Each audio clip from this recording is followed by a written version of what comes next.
everybody. Welcome to Book Passage and to a very special panel presentation from Book Passage. I'm Paula Farmer. I'll be your host. I develop programming for Book Passage that focuses on diversity and social justice issues, which brings us to this very special event. Later this month, we commemorate National Children's Day. And Book Passage is celebrating it by uplifting diverse voices, characters, and stories of all genres. It's always been important that children of all ages and backgrounds see themselves reflected in books. Now more than ever, there is an array of stories from BIPOC and LGBTQ community of writers. To discuss the significant shift in literature and publishing and why it's so important to keep celebrating, uplifting, and putting out this information by diverse authors and stories. We have a very wonderful, talented panel of children's writers that focus on picture books, middle grade, and young adults. They're kind of representing those genres within the genre. Rachel Montez Minor enjoyed a 20-year career as a dancer, singer, and actress on Broadway, in TV, and film. And now she focuses on the second act of her life. And she's very young, people, so, you know. Her second focus is now as a writer, artist, mystic, mother, yoga teacher, and meditation practitioner. All of this kind of brought her to her recently released children's book, The Sun, the Moon, and the Stars. And she has been a devoted yoga and meditation practitioner for 20 plus years. And now she's very devoted to her writing and uplifting special stories for young readers. She joins us from Southern California. Also on the panel, May Respicio. She writes middle grade books full of heart and hope. Her novels have received such recognition as the Asian Pacific American Libraries Association honor, NPR Best Book of the Year, and she has received reviews that have been in numerous state reading and best book lists. May is the author of the middle grade novels, The House That Lou Built, I love that, Any Day with You, and How to Win a Slime War. But Smile War could be your next one. That's a good one, yes. With her family in Northern California. Last but not least is Jose Pimienta. He was raised in Mexicali, Baja California, and now resides in Los Angeles, where they work on comics, storyboards for animation and film. Suncatcher was the debut author-illustrator graphic novel. Twin City is their first middle grade graphic novel. And you've got Suncatcher's coming out soon. We're looking forward to that. And they focus on the importance of Latinx culture and the experience of growing up on the border. Kind of shepherding this whole conversation is Mari Allen. If you've ever been through Book Passage, through our children's section, seeking advice for a gift or just something for your children or your libraries, Mari's the one that most often gets sought after, and for good reason. She is great at navigating our children's section for parents, for teachers, for people just buying gifts, and for people like myself who aren't as expertised on the area. She has a vast knowledge in children's lit, and her enthusiasm for it is infectious. We love Mari. In addition to being a children's book specialist for Book Passage, she is the library media specialist at Davidson Middle School and a library assistant at Mill Valley Public Library. And please, with that, Mari, I'm going to give it to you. Thank you, panelists. Thank you. Thank you so much, Paula, and welcome to Rachel, May, and to Jose. I'm so excited and honored to be moderating this conversation with three authors who are paving the way to continue bringing very diverse titles, covers, and content to our young readers, spanning age 0 to on and on. I always say children's literature is for everyone. It's not just for children in that age group. And I'm so excited that we're celebrating National Children's Day and children in general with this. So I wanted to give you a little bit of background about why I think what we're doing is so important. And it goes back to some historical educational curriculum. In the 1990s, there was an Ohio State professor named Rudine Sims Bishop who expanded upon an idea called windows and mirrors and expanded it to call it windows, mirrors, and sliding doors, and apply it to how children approach literature and what they read. And so a window in literature allows a child to look at a book and look in on a character and think about that character and create empathy. A mirror in a book is when a child sees a book, picks it up, and says, finally, aha, I have found myself. I see myself in that book. And then a sliding door is when a child steps through after reading the book and wants to reflect and wants to talk about what they've read, what they've seen, and apply it to their greater world. So I think in all of the writing that you all have done, you are doing that. A little bit of background about why this is so important to me. So my mother is Japanese. I'm a mixed biracial person. I always say I'm double, not half of anything. And when I was a child, not that long ago, I struggled to find any books with people or characters who were like me, to the point that my mother started making dolls that looked like me because I didn't see any in a store. It took me until graduate school in education to find books that finally I had that aha moment with. And so when I choose books for my middle school library, or when I talk to customers here at Book Passage about what books might be appealing for their young readers, I am so joyful that there are books like Rachel's and May's and Jose's to show them that their readers can finally find themselves in these books. So I want to ask each of you this question. If you looked back at yourself as a child, as a young reader, did you have a book that was a mirror for you?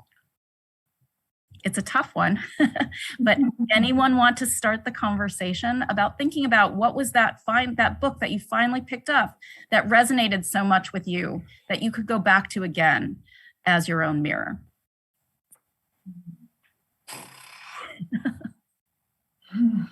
I'm gonna have a. Oh no, Zach. I'm sorry, Jose. Go ahead. Jose, you go. Sorry. Well, it's jumping right off the bat. It's like I kind of want to throw in a bit of a cheat there and just be like, if it has to be books specifically, it's a little bit more difficult because growing up, I was more influenced by other media than by books themselves. However, when it came into comics specifically, a lot of it came from the Sunday funnies for me, of like not necessarily in terms of visual, but just in terms of behaviors of like finding comics that casted predominantly kids just getting into mischief or going on on adventurous things. And it wasn't necessarily a mirror, rather more of it was a projection of like, yeah, I want to be like that. Like I want to be that adventurous and that outgoing. But just throwing in an obvious, being an AMAP brunette in other media, I was very visual in many places, but personalities and definitely in terms of a sense of being from, like that didn't happen for me until, I'm trying to remember like when was like, oh my gosh, like that's I see myself in that character, but more rather like, I definitely coped with a lot of like comic stripped characters, like for instance, Dennis the Menace, Calvin and Hobbes, for better or for worse. The non sequitur main character, I love that main character just because so I think that's where I'll throw. That's my answer. And May, what about you? What about you? You were jumping in there. What was your mirror? I mean, I think similar to Jose, it didn't happen. And like you, Mari, too, it didn't happen for me until I was in college and I read a memoir called America is in the Heart by Carlos Bulosan about his experience immigrating to California from the Philippines. And, you know, I was in my 20s by that point. And so actually I have this book. These were the books that I read in the 80s. You know, there is nothing, and I love these books still. They do still have a place in my heart, but there is nothing that reflects my experience growing up Filipino American in any of the books that I read. And it actually wasn't until I was also in my 20s that I saw my first kids book that had an Asian American girl on the cover. And Lisa Yi is one of my favorite authors. So, I mean, it really, you know, that's a really powerful thing to say, is to not recognize yourself in a book until you are into adulthood. And and that's part of the reason why I write what I write. All of my books feature Filipinx American kids at their core, at their heart, because I didn't have that growing up. And I wanted that to be something that my kids could have now. But yeah, it took many, many years until I could really recognize myself or my culture or see any sort of mirror in any kind of kids book. And Rachel, what about you? Very similar to both of you, except I will say that my mom, she ended up being a lawyer and judge, but before that, she was a high school English teacher.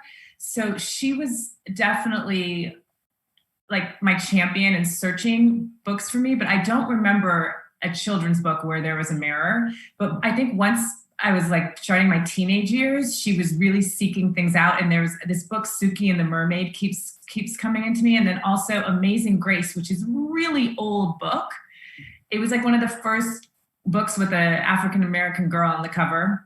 I remember that sticking out in my mind, but I mean, similar to both of you, I didn't see it, but because I was a dancer, my parents were able to kind of bring images in from Dance Theater of Harlem or Alvin Ailey, and I would put those posters in my room of Judith Jamison. And so there was a lot of going to other media, Harlem Renaissance books my mom would bring me, or just, you know, pictures of Duke Ellington and, you know, Miles Davis. So there were other images I could find, but they weren't necessarily in children's books.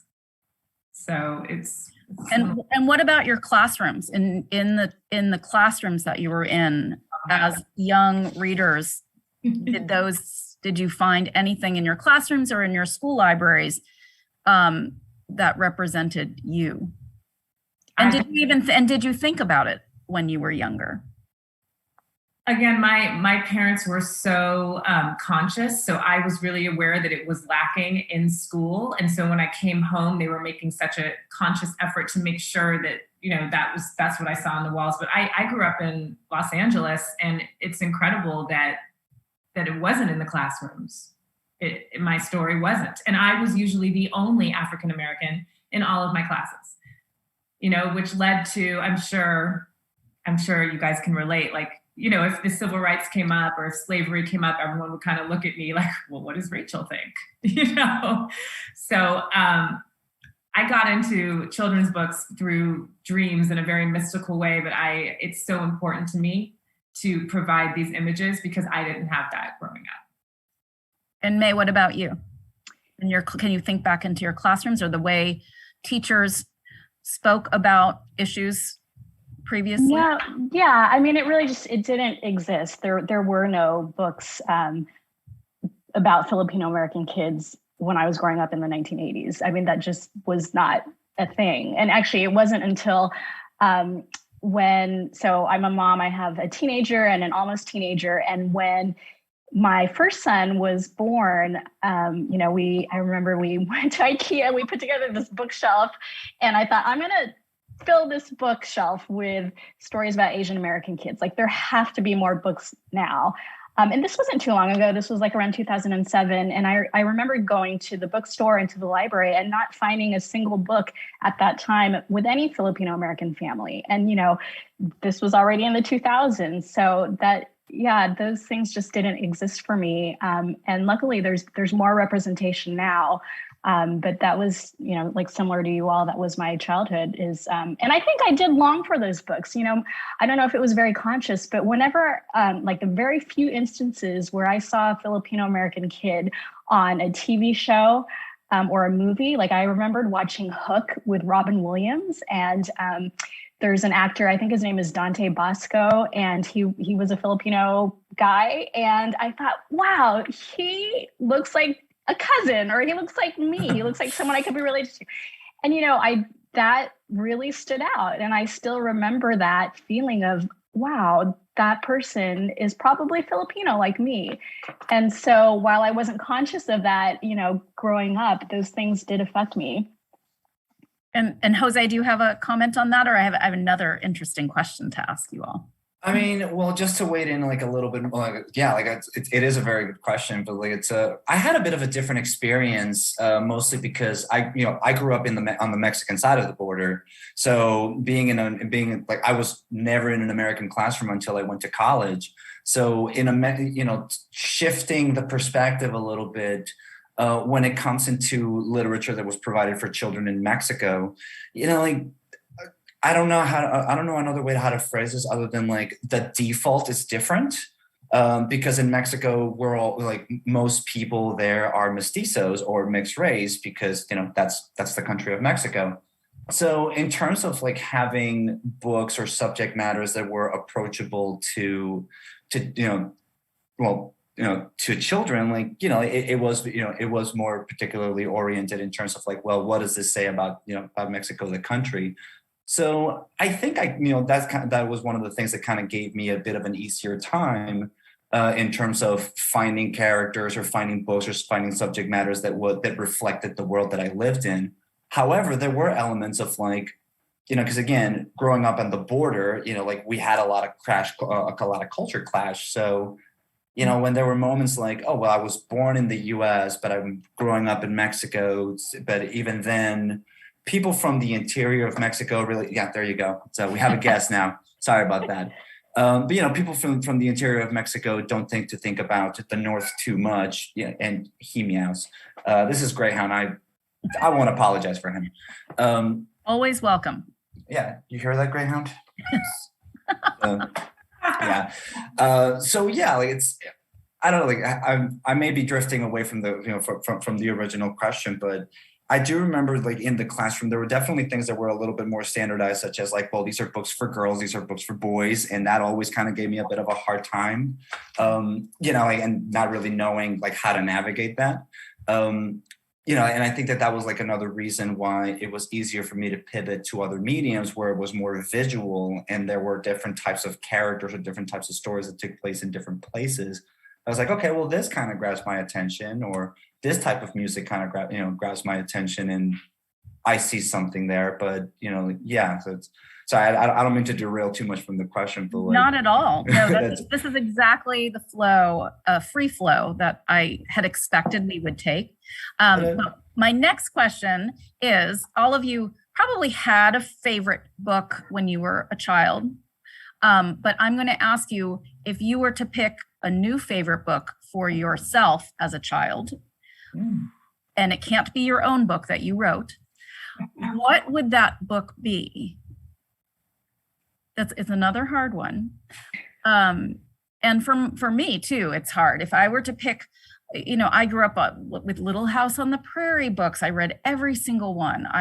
But that's what I'm a little bit older than everyone here, but those were the books that were available to me. And it's a difficult thing for me to answer too. Jose, go ahead. I have a question to follow up on that. Us at what age? That's for you to decide. Okay. Does anybody want to jump on that? I have one. Okay, Rachel, go ahead. So my daughter just turned 4 a few weeks ago. So I mean, I'm in it with the children's books right now and reading to her. And there's this one book, it's called Earth Mother. And it's a little bit older. My aunt that was a kindergarten teacher gave it to me to give to my daughter. I didn't read it when I was young. But do you know who it's by, who the author is? You know what? It's downstairs. Okay. I'm just taking notes on all your book recommendations. All of you, beware. I have my pen. like I said, it's a little bit older, but I mean, I think it came out maybe in the 90s. No, not the 90s, but early 2000s. But I will send it to you. But it's if I were a kid again, it would be my book, because I really identify with her. There's a beautiful, like, kind of earth goddess Black woman on the cover.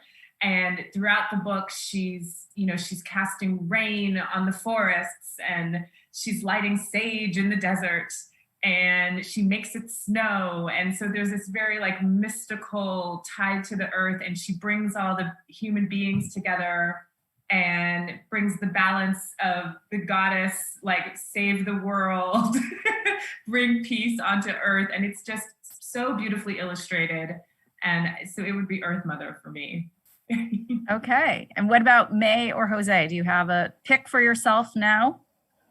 So I'll go with 12-year-old me. And that's always a hard question, because I've been reading so many just beautiful middle grade novels lately. And I'm going to go with the one I read most recently, which is Red, White, and Whole, a middle grade novel in verse by Rajani LaRocca. I hope I'm saying that correctly, but it's just a beautiful book. I actually just finished it the other night and was crying by the end, because it had all the elements that I loved growing up, that I saw in books like Sweet Valley High, where, there's a crush and there's a girl and there's school and, there's music and dances. But it also deals with a character growing up in two different cultures, being raised Indian American and Indian, which is something that I dealt with and struggled with, and was a challenge for me growing up in two different, what I thought, or what felt to me like two very different worlds. And so, it's just a beautiful book. I think it won the Newbery honor this past year. And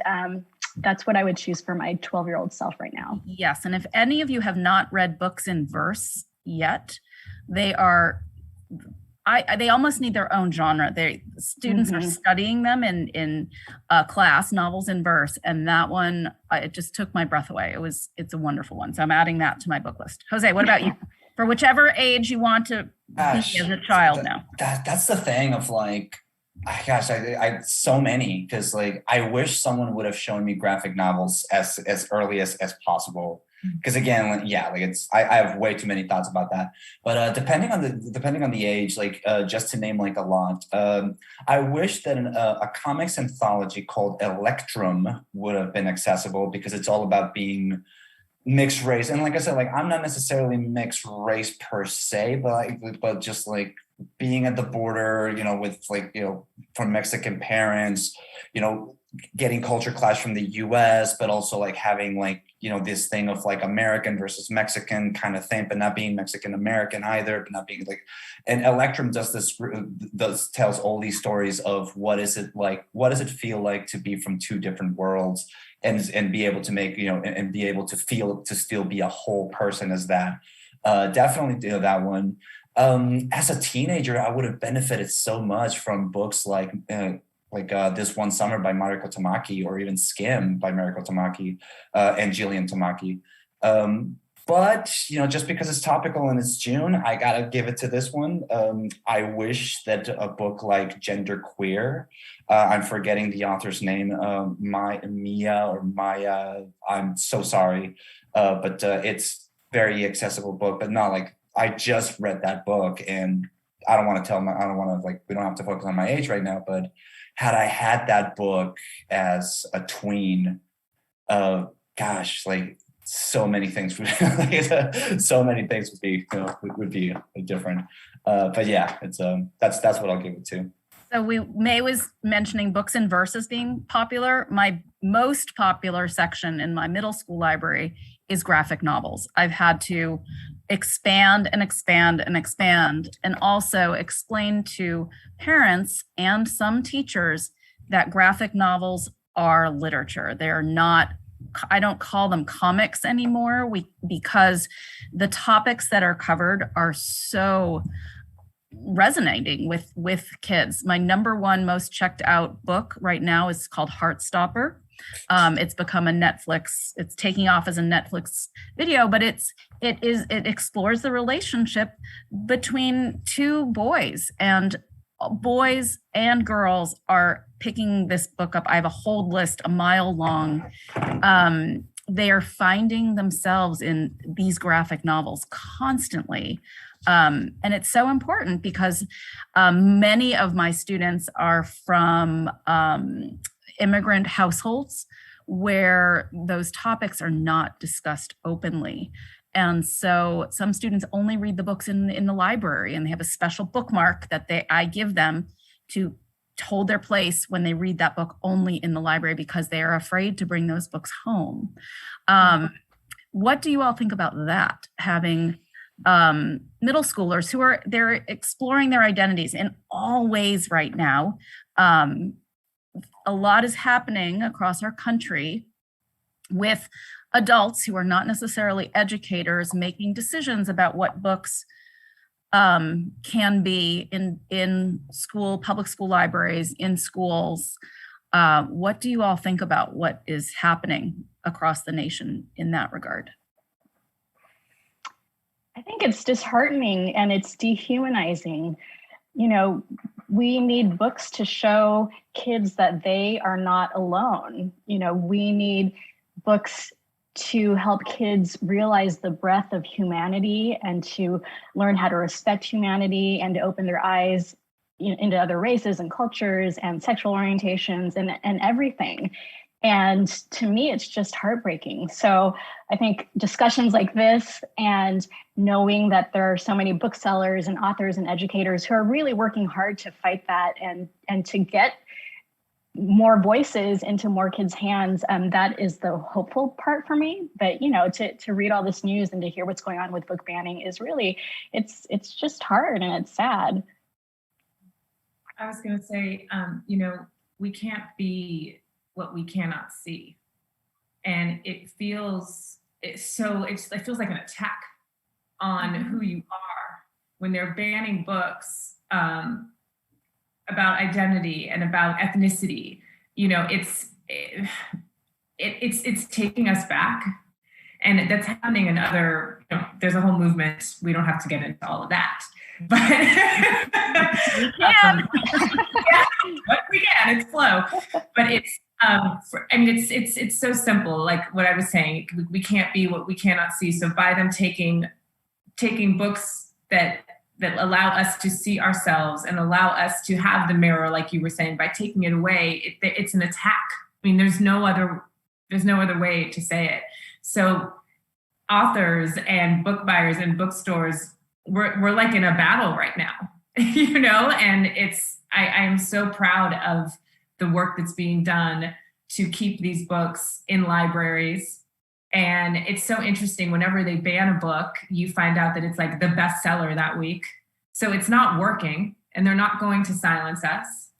But I think we have to just keep on keeping on and keep fighting to have our book covers in children's have ethnicity and different gender identities and everything. It's just, we have to keep pushing. And what I found in my middle school library, if a child is not ready to read the book, they make that decision within the first couple of pages on their own. But I give them the opportunity to try and to see. And for some of these students, this has truly been the first time they have seen themselves in anything. And I appreciate authors and illustrators who are working so hard to continue to allow that. I feel like book banning is equated to covering up mirrors and not allow, as you said, Rachel, not allowing people to celebrate themselves and taking huge strides backwards. Do you all see in what you've seen in children's literature any voices that are still heavily underrepresented that you would like to see more of? What voices do you think need to be shouted out more? Jose, you're nodding your head a lot. What do you wish to see more of?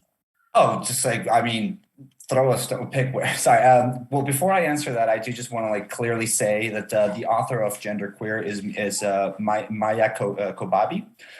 Someone Paula told us on the chat. So I just and I'm not sure how to pronounce the last name, but it's a MAIAKOBABE. So, anywho, sorry, I know that I'm nodding my head a lot, and but yeah, like things that are on, demographics that are underrepresented right now. I mean, gosh, body types for one, able bodies for or disabled bodies, or like books that rely, the biases that we have on ableism. I guess it's another one of like, how often do we see people with some form of disability, for lack of a better word, as main characters, or let alone about their experiences? Like there's usually narratives anyways.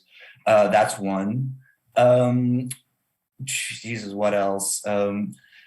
Colorism is a big topic that I'm often not even sure how to navigate that. And just kind of going back a little bit to what we were talking about earlier, like from my perspective, a lot of it also just comes down to the accessibility of language that we have, right? I mean, like when it comes into books that are being banned or topics that are being restricted, to me, it often comes across as people in charge not wanting to expand on the language, or wanting kids to have accessibility to other terms or terminologies, or even learning more about themselves, because the language is changing. That means that we're learning more about ourselves, and that's just something that it's, if being pessimistic about it, it is kind of daunting that you're never done learning. So just coming to grips with that is like, oh, well, what if we're just done learning? Like, that's it. We've learned everything that there is to be learned, and that's what we have to teach our children.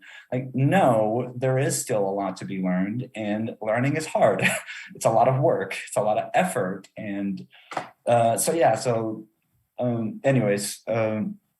areas that are underrepresented there's so many of them. Like there's so many unrecognized, marginalized communities that, but yeah, like the ones that come to mind predominantly are body types, disabilities, not gender gaps, language barriers. I mean, like language gaps. Like that's just for starters. I'm sure I'm missing out a lot. So, anyways. And as a bookseller, I'm noticing more and more titles are coming out that are beginning to represent the all of the people that we want to see. I know that in children's literature, that is something that authors and I think publishers are really trying very hard to rectify.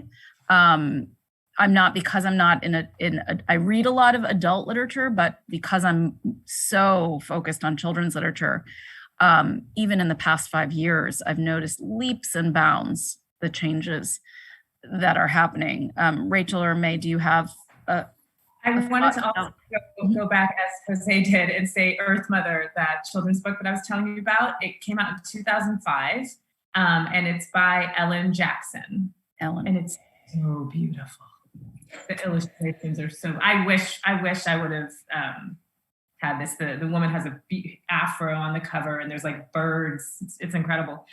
But to answer the question about what do I think is really underrepresented in children's books, it's also not just in terms of diversity, but I have an African American on my cover, and there's an Asian family and a Black family, and then kind of just I guess I should say Caucasian. And I was fighting for same sex, but we're going to do it in my next book that comes out. Here's the book. The title was covered up a little bit behind me. So this is Rachel's book right here. Diversity in families. I have a lot of friends that, decided to have a child on their own, or same sex.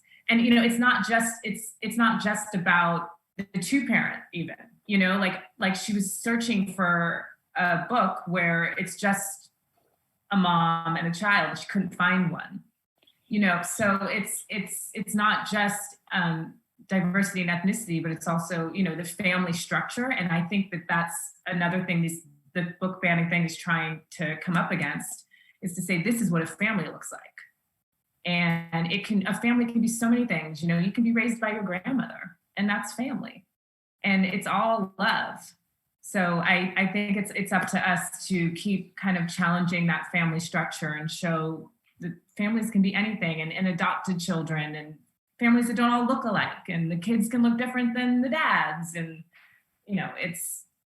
it's something we need to push. And my next book's coming out in fall of 2023. It's being illustrated right now, and I'm really excited about it. Yay, congratulations. And May, what about you? Any comments on what we're talking about at the moment?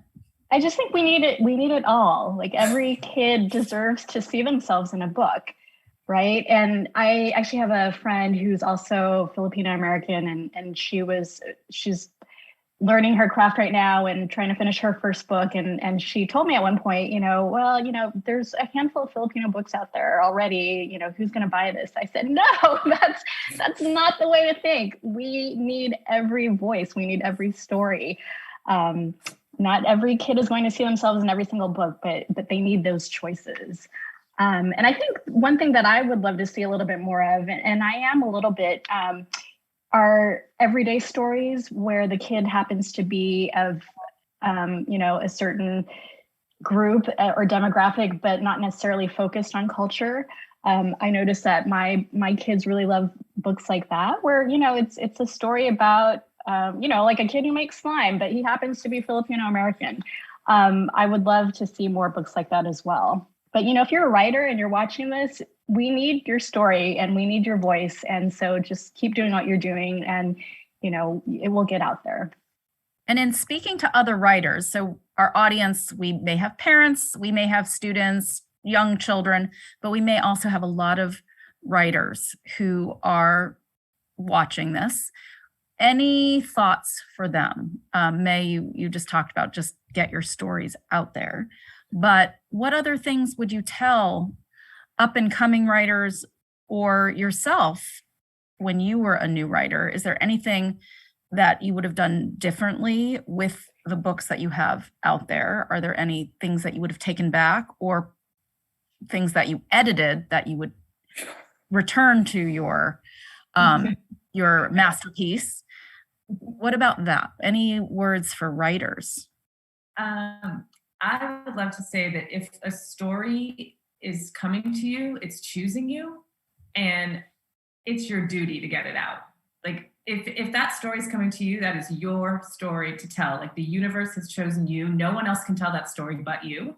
So even if you're doubting yourself, if the story comes to you, you have been chosen, and it is your story to tell. Only you can tell it.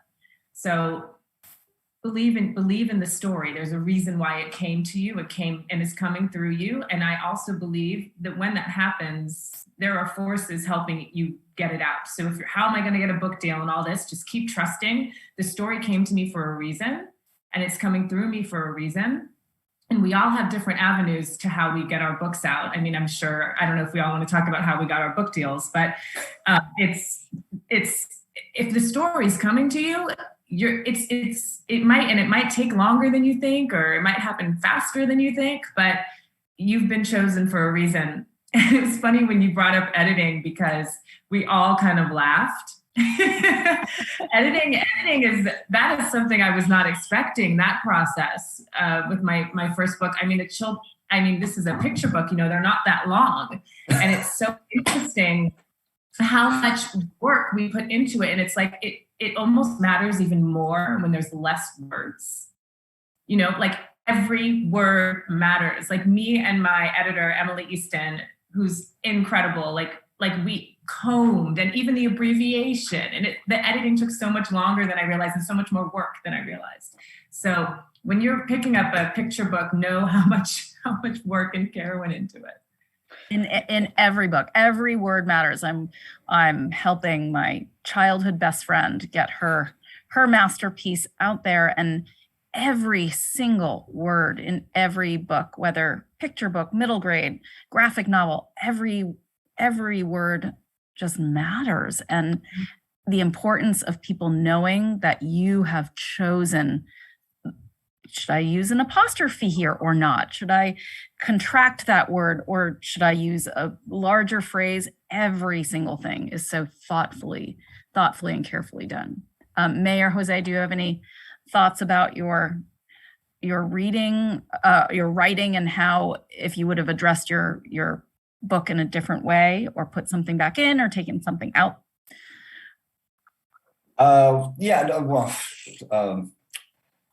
just following up with what Rachel was saying, like, yeah, like look, simplicity is deceptive.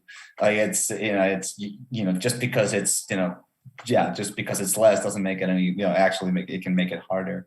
No, I mean, like, what do I have to say to new writers? I mean, I'm technically a new author myself, so it's no, I mean, it's there's a lot of bumper sticker philosophies out there that I actually agree with. I mean, like, writing is rewriting.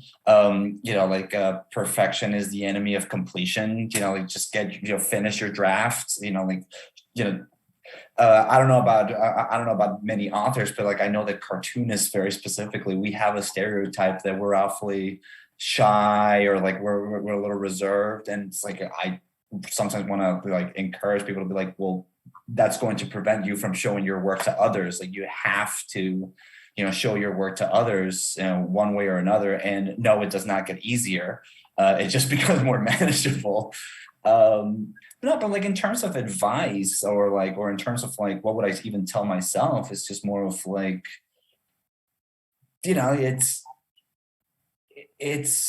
you have, I mean, if you're interested in doing this, if you're interested in writing, you have to keep writing, you have to keep polishing until you think that it's ready to be sent out. And that's a very tricky feeling, because even nowadays, like, for instance, I look back on comics that I did 5-10 years ago, and like, that could have used a couple of more drafts. Like, yeah, but it's out now. So, what do you do? It's like, well, you deal with the consequences of it hitting the printer. But also at the same time, like, someone else said this to me, and like, and I do kind of hold on to it. It's like, it's when you think that you're ready to send it, if you like the feeling that you have when you're done and you want to do it again, that usually means you're on a good track. I mean, that's probably a good enough reason to do it again. But yeah, I mean, for all you writers out there, I mean, you're the only ones that are going to know if you want to keep doing it. Like, you're the only ones that are going to be in charge of whether or not you finish the story yourselves. And I don't know, like, I feel like I'm about to step on a bit of a soapbox here, but like, you will find so many voices and reasons to not do it. And a lot of them come from genuinely places of caring. Like, I don't know about everybody, but like, your parents will tell you, will be concerned about whether or not it's financially viable. Your friends will tell you if this is a legitimate way to make a living. Like, people will tell you, like, if anyone will ever care. Like, you will find so many bumps along the road that will tell you with care, sometimes not even disrespectfully, but like, caring about you, if this is a good path to be, for you to be on. And like, blessed are those that are along the way with you. But ultimately, the choice is of the author. Like, do you want to complete this? Do you want to finish this? It's writing is it's kind of lonely, but the joy is unmatchable. Like, I find it unmatchable. So, therefore, it's yeah. So, I don't know. Anyways, let me get off the soapbox for a second. Nay, what about you? Thoughts on this topic? Yeah, well, I love everything that Rachel and Jose had to say, and it is joyful, and that's what you have to hang on to when you are on your journey to publication. And I think there's a lot of tendency, for pre-published authors to think about the whole publishing industry and the market and, what's doing well and how do I get an agent? And that's fine. I mean, you need to understand how that world works, but your job is to finish your story and to find the joy in it and to get your book finished, because you can't jump into the publishing part until you have something to share. So, and really, I mean, there's so many challenges that come along with publishing that I really do think that the thing that you can control is your craft, and and writing and taking workshops if that's something that helps you, and reading a lot to just understand like what good writing is, and all those things that really help you and your words. Those are the things that I tend to hold on to when the publishing part feels challenging. So yeah, find that joy and just keep writing and get it done so that I can read your book. And one thing that I'm asked as a bookseller by adults often is I'm asked to match books with readers. Readers advisory is what librarians do, and booksellers, we do as well. And I am constantly having to remind new writers of children's literature that children are some of your most sophisticated readers and your most honest critics. Children will tell you right away if they enjoy what they're reading or if they don't, and what changes they would make. Have you had any feedback from your readers about what you have written? I mean, can you share any little tidbits from your audiences, if you've gotten feedback from the readers and not the adult world, not your editors and not your adult friends and your parents, but what about the readers of your books? What have any of them told you specifically? Well, my kids are 12 and 14, and I always run things by them, and they're always like, no, we don't like that. So kids really are honest. They know what they connect with. And for me, it's just so much fun to hear any kid reader connect with any part of my book. That's always that's the most joyful part to me. That's who I write for, our kids. And it's fun to hear when they recognize themselves in a book. I did a school visit once, and a little girl came up to me at the end and she said, I'm Filipino too. And then, she said, I love this book. And then she skipped right off. And that was just so meaningful. But yeah, kids are very honest, and my boys will tell you when they don't like when they don't like something. Mm-hmm. And what about either of you, Rachel or Jose? Yeah. So again, my daughter is just turned 4. So when this book came out, she was 3, and it's a little different. This book came to me in a dream when I was pregnant with her. So I've always felt like she kind of wrote it in a way. I mean, she was present with the whole thing. And so she, obviously the girl on the front, she thought was her. And she was carrying it around the house kind of like a doll for months. But I wanted to bring up social media because I really am not that engaged with it. But I will say, when my book came out, social media provided me so much feedback. Parents were DMing me pictures with their children holding the book, and the little girl thinking that this was her and the little boy thinking that this was him. And so it was a really beautiful way to get feedback to me. They were DMing me messages of what their children said, and it's getting feedback. It's been my favorite part about this process, is seeing the photos of little kids holding my book and loving it. It's just I anything to bring them joy and bring them light and make them feel connected.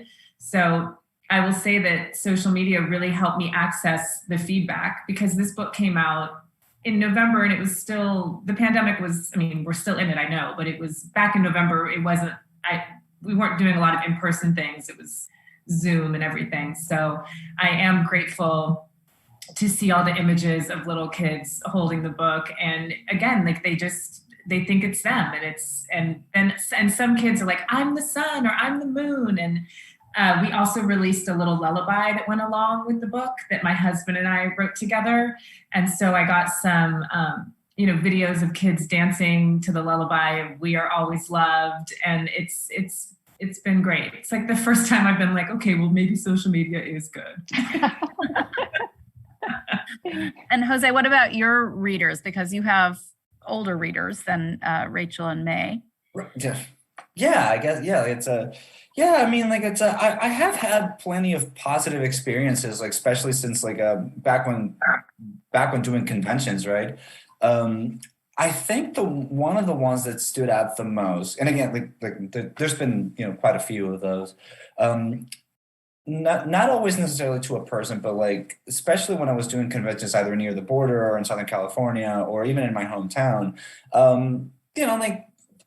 people being genuinely, filled with, you know, like people liking the fact that I'm depicting the city that I grew up in, you know, just be like, oh, you put that in a comic? Like it's, because I mean, as much as I love my hometown, I have to admit it's not the biggest city and it's not like the most glamorous city. It's just a city that I find very interesting and means next to the world to me. So illustrating that and putting that onto a comic was like one of the reasons why, you know, why I'm doing what I do. Anyway, so having people come to me and just be like, hey, I know that place, or like, I know that neighborhood, or like, you know, that is pretty good. But the one that has definitely stood out to me was that for those of you who don't know, like Suncatcher, the main character is a guitarist, is a teenage guitarist. And I did have like, you know, someone came up to me and like, it's, you know, and looking at the book, and she did say, it's just like, oh my God, it's me. I got to get this book right now. I was like, that's okay. So of course I'm trying to, you know, play it off as cool. I was like, yeah, it is you. Absolutely. Like, it's, you know, that's great. So yeah, so like I think like, I mean, I'm not doing a good job of telling that story in particular, but like when she said that specifically, I was like, oh yeah, that's one. Like it's I believe her. Like it's and that seems like a genuine, like very positive response. Like, yeah, like of course I want to do that again. So yeah, that's one of the, like, you know, experiences that I've had with that. So, and I don't know if all of you can share, but what's next? Like, what are you currently working on, if you're allowed to talk about it? And what do you see yourself wanting to write about, either after having this conversation together or after seeing what is out there now and what you see missing from bookshelves or from display tables? What do you envision for yourself next? Anybody? I'll go first. So yeah, my second children's book is coming out in fall 2023. It's being illustrated right now by an incredible woman from Trinidad, and I don't know if I'm allowed to say the title yet because they haven't like released the poetry. That's okay. And then again, my books have all come to me in dreams in kind of mystical way, but a young adult book came to me, and we are developing that into a film right now. So we'll probably be getting that out to market soon. So that's exciting. But they're and even the other books that have come that I haven't started working on yet, they're all about our connection to each other and our connection to the universe. And I would say I want to keep working on the idea of children realizing that they're connected to something bigger than themselves, and also trying to heal some of this division in our society. I really think if we teach kids at a young age about connection to each other, to their spiritual selves, that we can start to raise a generation of just harmony and peace. So a lot of my writings centers on those themes, and I want to keep doing that. Beautiful. And Mayor Jose, what about you? I'll go. No. My next middle grade novel is actually a novel in verse, and it's coming out next year, 2023. And it's called Isabel in Bloom. I don't have a cover yet to share, but it's all about a 12-year-old girl named Isabel who is reunited with her mother after several years because her mom is an overseas worker, which is a very common immigration story in the Philippines. And so it's the story of them finally being reunited and figuring out their next steps. So I'm really, really excited about this one. And yeah, that's next year. So very exciting. Was it difficult to switch to a kind of a new genre for you in terms of going to novel in verse? It was. I love novels in verse, and that's why I really wanted to have that challenge of trying to write one. And you know, it's very powerful to try to tell a story, well, like Rachel was saying, in so few words, especially a novel. And so that was an interesting writing journey, was trying to figure out how to do that. But yeah, that's what's next. So it's very exciting because I have to tell you, graphic novels and novels in verse have allowed students who say, I don't like to read, have allowed them to find their love of reading, because sometimes they say they don't like to read because so many words on a page is overwhelming. But when they pick up books like Kwame Alexander's The Crossover, or a graphic novel, and a picture book also, it gives them another window for themselves, because they can then see themselves as readers, where they may not have been able to do that, because all those words can be really challenging for students. And I've seen that with my own kids. They, you know, my older son, he has blasted through every single graphic novel. He loves them so much. He will read and reread them. He clutches them to his heart.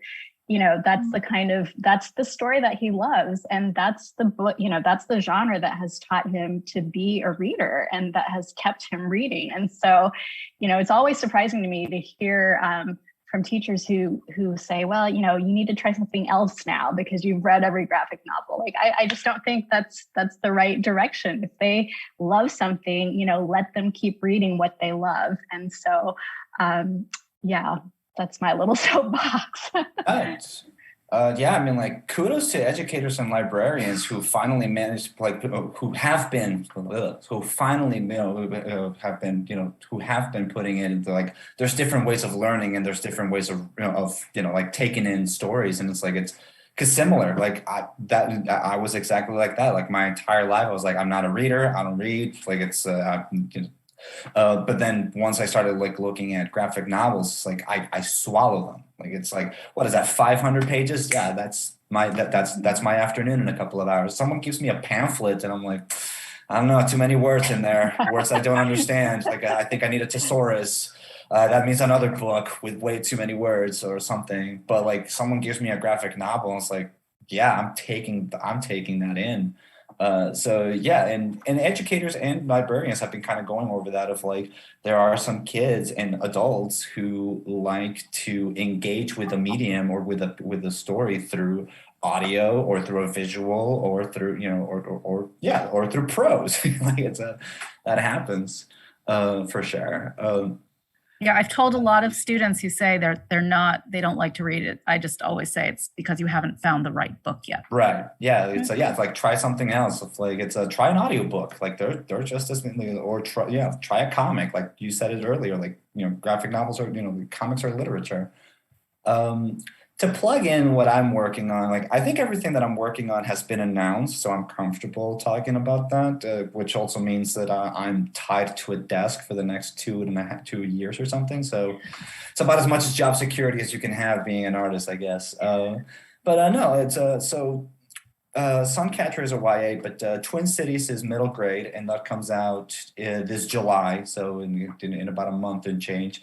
And that one, I'm very excited about that one, and that's because that's about a set of twins, a boy and a girl, who grew up in Mexicali, and when they graduate from 6th grade, one of them decides to study middle school in the U.S., while the other one decides to study middle school on the Mexican side, and, you know, like the kind of different culture, the kind of different shifts that they start taking, especially at that age. So I'm excited about that. But at the moment, I'm currently working on a book with David Arnold that is called Luminous Beings. And that's set to be released somewhere in 2024. But right now, it's a graphic novel. It's a YA graphic novel about teenagers dealing with a post-apocalyptic world. And it's very exciting. I'm having a lot of fun drawing it. And the other book that I'm working on, it's a book that I wrote, and it's called Halfway to Somewhere. And it's about a 12-year-old kid who moves from Mexicali to Lawrence, Kansas with their mom and their younger brother. And they are coping with moving from Mexico to the US and just encountering like all the differences that there are in not only a different country, but just like a different culture in general.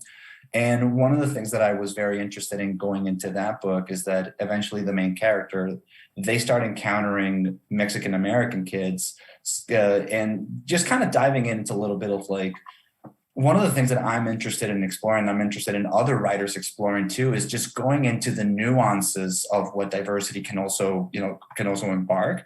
Because, you know, like, we all have TV, we all have, you know, like, there's always the story of the outlier or, you know, someone against adversity. But because as we all know, cultures are not a monolith. Like there's so many different ways of approaching how we grew up that I wanted to explore what is the difference between people of Mexican descent who grew up in the state and who grew up in the US versus people of Mexican descent that grew up in Mexico, and like what is their approach when they're both encountered with just existing in the Midwest or existing in different places. So that's halfway to somewhere. And I'm also working on another illustrated book that I believe has been announced with Alan Wolfe, that is a nonfiction book. So yay comics.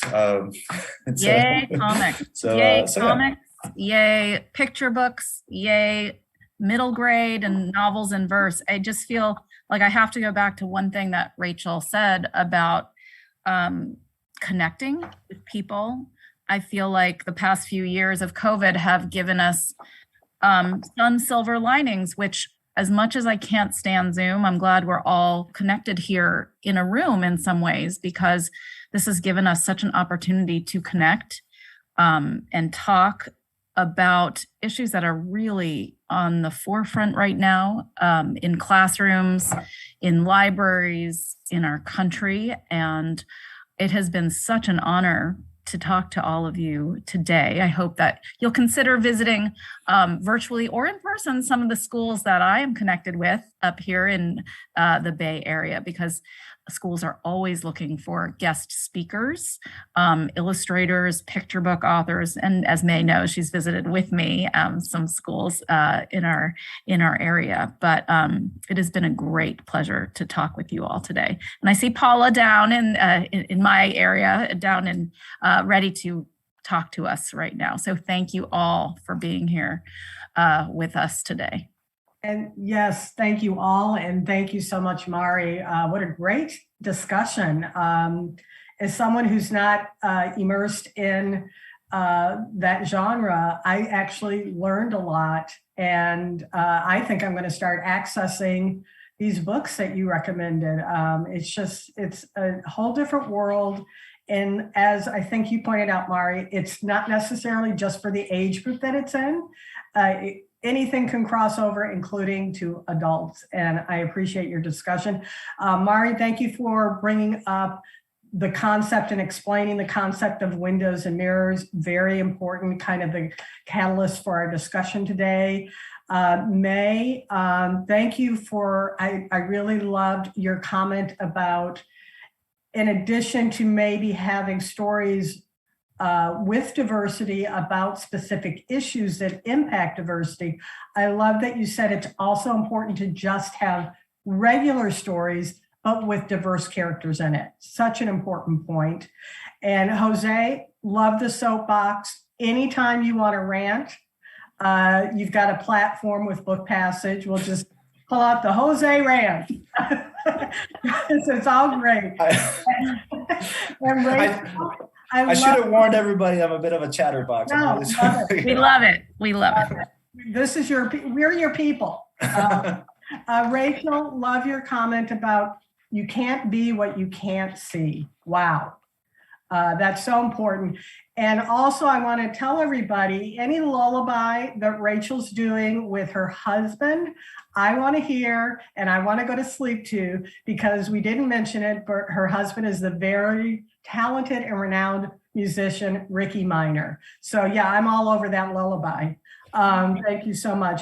Thank you for what each of you bring to young readers and to the literary world in general. Keep doing what you do. I want our audience to know that you can access any of the books our panelists have written or will write and have recommended through Book Passage. So definitely give us a call or see us online, or definitely come into either location, San Francisco, Corte Madera, in person safely. But do come, do order, do support these writers and these stories and these characters. Representation does matter. Thank you, panelists, and Mari, our moderator. Thank you. Thank you.